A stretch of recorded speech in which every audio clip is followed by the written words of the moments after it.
महर्षि उड़िया बाबा को भी एक उपासक ने प्रश्न किया था कि महाराज जी मन कैसे रुके। तो उड़िया बाबा ने उत्तर दिया, नियम पालन से।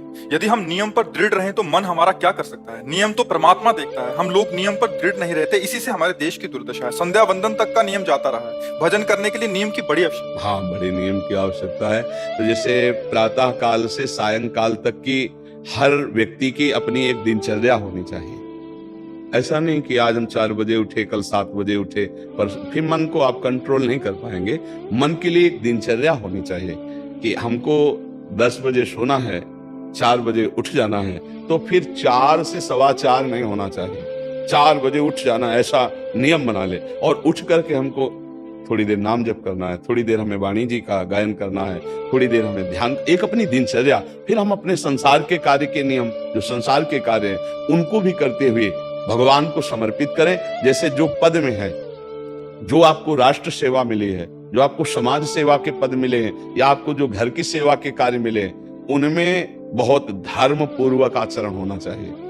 अगर आप अधर्म आचरण करते हैं, अपने पद का दुरुपयोग करते हैं, तो आप सुबह जग करके थोड़ा माला चला लीजिए, फिर भी आपका कल्याण नहीं होगा, क्योंकि आप अपने पद का, अपने सेवा का दुरुपयोग कर रहे हैं। जैसे हम जानते हैं कि अधर्माचरण है, ये अधर्मी है, हमें पता है दोषी है, और वो हमको कुछ धन दे देता है, और हम उसको मुक्त करवाने की बात सोचते हैं, और जो निर्दोष है उसको फंसा देते हैं। अब तुम चाहे जितना माला चलाने की कोशिश करो या दान पुण्य करो, वो तुम्हारा अधर्म आचरण, वो अधर्म का धन तुम्हें सतमार्ग में नहीं जाने देगा।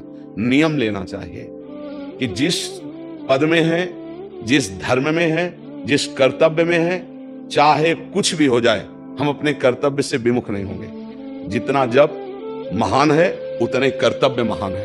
दोनों बातें समझना है। जब माला फेरा और इसके बाद बेईमानी, अधर्माचरण, इनका कोई नियम नहीं है कि हमें कैसे चलना है, तो वो माला काम नहीं कर पाएगा, क्योंकि उसका तभी सत्य भाव माना जाएगा माला जपला जब धर्माचरण है। धर्माचरण नियम से।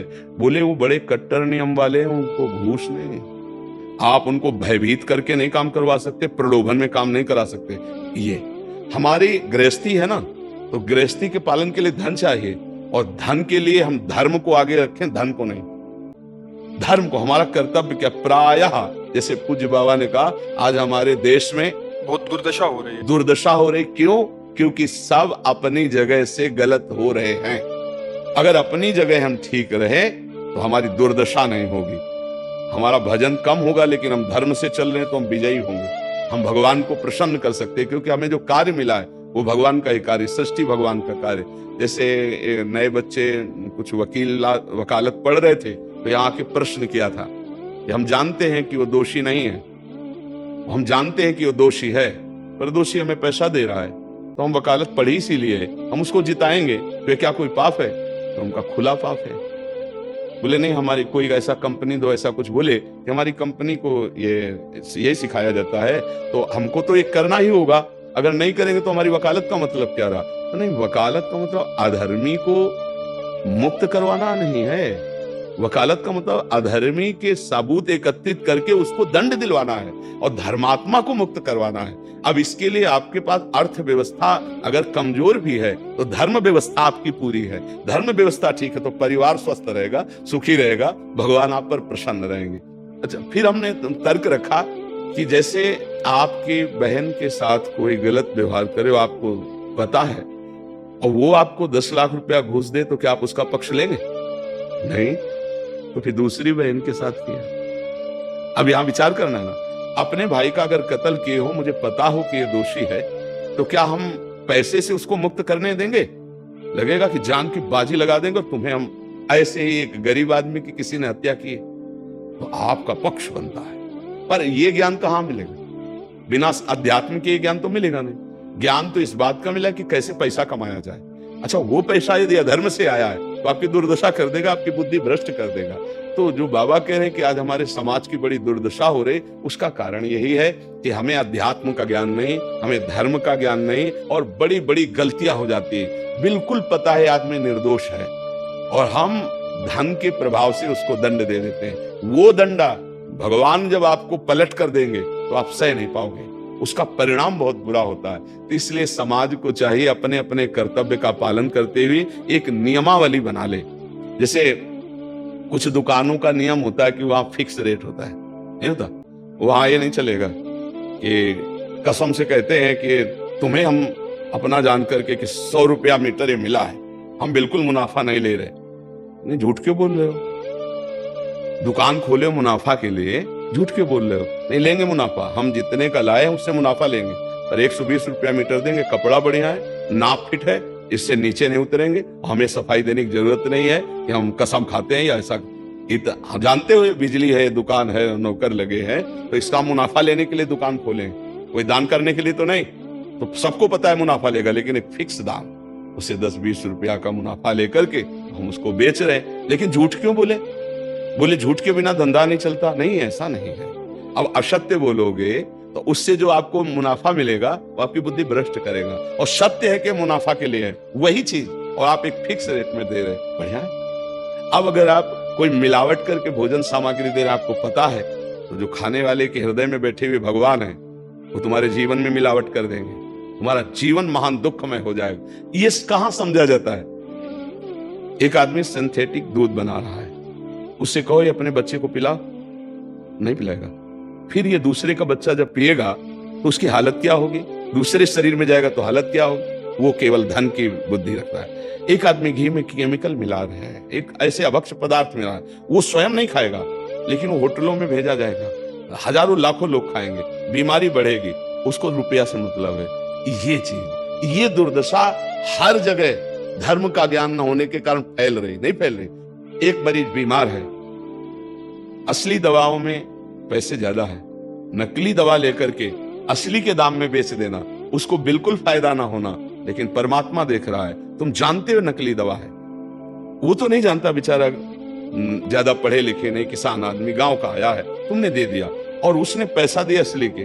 अब वो पैसा तुम्हारी बुद्धि भ्रष्ट करेगा, तुम्हारे परिवार में कलह पैदा करेगा और तुम्हारा पतन कर देगा। ऐसे हर डिपार्टमेंट में, हर विषय में यदि हम अपने धर्म से चले, अपने सत्य से चले और थोड़ा भी भजन होगा, वो आपको उत्तम गति प्रदान करेगा।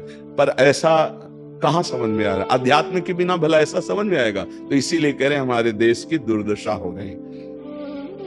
पूर्वजों में पहले यह था कि हमारा धर्म नहीं जाना चाहिए चाहे प्राण चले जाए, हमारा चरित्र नहीं जाना चाहिए चाहे सर्वस्व नष्ट हो जाए। आज इसकी कोई परवाह नहीं, तो उसी से बुद्धि भ्रष्ट हो जाती है, जीवन एक पशुवत आचरण वाला हो जाता है, और वो अपने को बड़ा सुखी समझने लगते हैं कि हमारे पास बड़ा वैभव है। लेकिन प्यारे, उस दिन को याद करो जिस दिन तुम्हारा आखिरी समय होगा, ना तुम्हारा फार्म हाउस जाएगा, ना महल तुम्हारा जाएगा, ना बैंक बैलेंस जाएगा, ना कोई व्यक्ति और ना ये शरीर।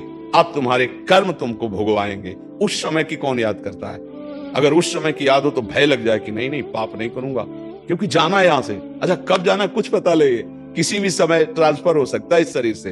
तो हमें लगता है कि महापुरुषों के जो वचन है कि हमें एक नियम से जीवन जीना चाहिए, धर्म पूर्वक जीवन जीना चाहिए, अपने कर्तव्य का पालन करना चाहिए। जो हमारे लिए कर्तव्य, आज प्रायः धन प्रधान बुद्धि होने के कारण कर्तव्य स्वाहा हो रहा है। एक विद्यालय में विद्यार्थी के लिए जो गुरु पद में बैठा, उसका क्या कर्तव्य है? वो अपने कर्तव्य को भूला हुआ है। भला छोटे छोटे विद्यार्थियों को, जिनकी नींव पूरे राष्ट्र सेवा में, समाज सेवा में ये बन सकते हैं, अगर उनको हम सही शिक्षा नहीं दी तो उनका पूरा जीवन बर्बाद हो जाएगा। अगर उनको हम गलत सपोर्ट कर दिए तो उनका पूरा जीवन बर्बाद, क्योंकि नया जीवन है। और जगह जगह अपने अपने कर्तव्यों का यदि पालन किया जाए तो पूरा समाज सुखी हो जाए। लेकिन कर्तव्यहीनता आ रही, कोई अपने कर्तव्य को नहीं समझ रहा है। तो यही बात महापुरुष जनों को दुख लगता है कि अगर सब अपने कर्तव्य का पालन करें, धर्म का पालन करें, भगवान का नाम जप करें, तो सब सुखी हो जाए। सुख सब चाहते हैं और आचरण दुख वाले करते, इसीलिए सुख नहीं मिल रहा है, परिणाम में हमें दुख मिल रहा है। सच्ची मानना, वो रुपया पूरे परिवार में अशांति पैदा कर देगा। और धर्म पूर्वक 100 रुपया लाओगे और 4-5 परिवार के बैठ के नमक रोटी खाओगे, आनंद से सोओगे, बड़ा प्यार रहेगा, भगवान की कृपा रहेगी। पर ये बात समझ में नहीं आती है। तो ये वृत्ति अगर छोड़ी ना जाएगी तो कुछ भी कर लो, कहीं भी दान पुण्य कर लो, लाभ नहीं मिलेगा। अगर दान देने की बात कही गई है तो धर्म पूर्वक कमाए हुए धन से। अगर आप मेहनत से कमाए हो ना, 10 रुपया दे दोगे ना, तो 10 रुपए का वो आटा लाके अगर 2 रोटी खाएगा तो खूब वजन होगा। वो आप 1 लाख रुपया बेईमानी का रख दोगे ना, तो बैठे बैठे वो गंदा ही सोचेगा, वजन नहीं होगा। उसका गंदा सोचना और आपका गंदा करना दोनों मिलकर के, उसके कारण भी तो आप बने ना, तो आपका ही पतन हो जाएगा। उसको तो भगवान बचा लेंगे क्योंकि भगवान की शरण में है। तो मुझे लगता है अधर्म के धन से कभी किसी को लाभ नहीं मिलता। तो अपने कर्तव्य का पालन करते हुए यदि नाम जप किया जाए तो बहुत जल्दी हमको लाभ प्राप्त हो जाएगा। बहुत सुंदर मतलब ये चर्चा होती है, अगर आप लोग इसको धारण कर ले तो निहाल हो जाएंगे। सच्ची कह रहे, ये जो बातें हैं ये बहुत सुंदर जीवन को पुष्ट करने वाली हैं, पर आप धारण कर ले तो बात है। नहीं तो जैसे लाभ दिखाई दे रहा 50,000, तो ये बातें भूल जाओगे, ये बातें अच्छी नहीं लगेंगी।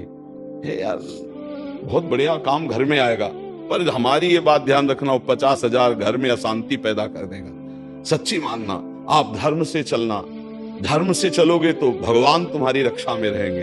अधर्माचरण देखो कैसी कैसी घटनाएं होती हैं। बढ़िया कार है, फिल्मी गाना लगाए चल रहे हैं और वो एक्सीडेंट हुआ, आग लग गई, बाहर निकल ही नहीं पाए, वो अंदर ही जल गए। क्या हुआ? ये करोड़ों रुपए की कार भूंज दिया तुमको अंदर ही बैठा के, धू धू करके आग लग गई, अंदर जल। ऐसे जलना चाहते हो या भगवान के आनंद में चिंतन करके शरीर छोटे हो, फिर दाह संस्कार हो ऐसे कि सब लोग भगवान के नाम का कीर्तन करते ही जा रहे, फिर आपका अंतिम संस्कार वहां जीवित जल गए। क्या हो सकता है?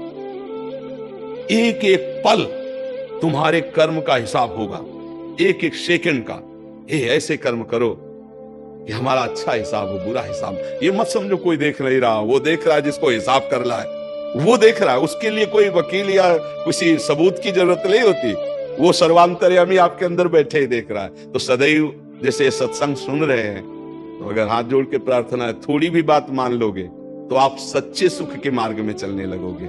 नहीं तो भाई बहुत गंदी हवा चल रही है, माया की बहुत गंदगी ऐसी फैल रही। कलिकाल है ना कि ये बातें किसी को पसंद नहीं आती। वो बात बताओ कि हम कितना रुपया कमा ले, कैसे कितने भोग भोग ले, और वो अध्यात्म में नहीं है। आपको सच धोखे में मत रहना। अध्यात्म में है, जितना आप धर्म से चलोगे उतना सुखी होगे, और लोक में है जितना धन मिल जाएगा उतना सुखी माना जाएगा। लेकिन वो सुख नहीं है, वो चंद मिनट के लिए हाइलोजन की तरह जलेगा, फ्यूज हो जाएगा। और धर्मात्मा दीपक की तरह जलेगा, पर बहुत काल तक चलता रहेगा। इन बातों का चिंतन कीजिए, खूब नाम जप कीजिए और भगवान के भरोसे रहिए, गंदे आचरण मत कीजिए।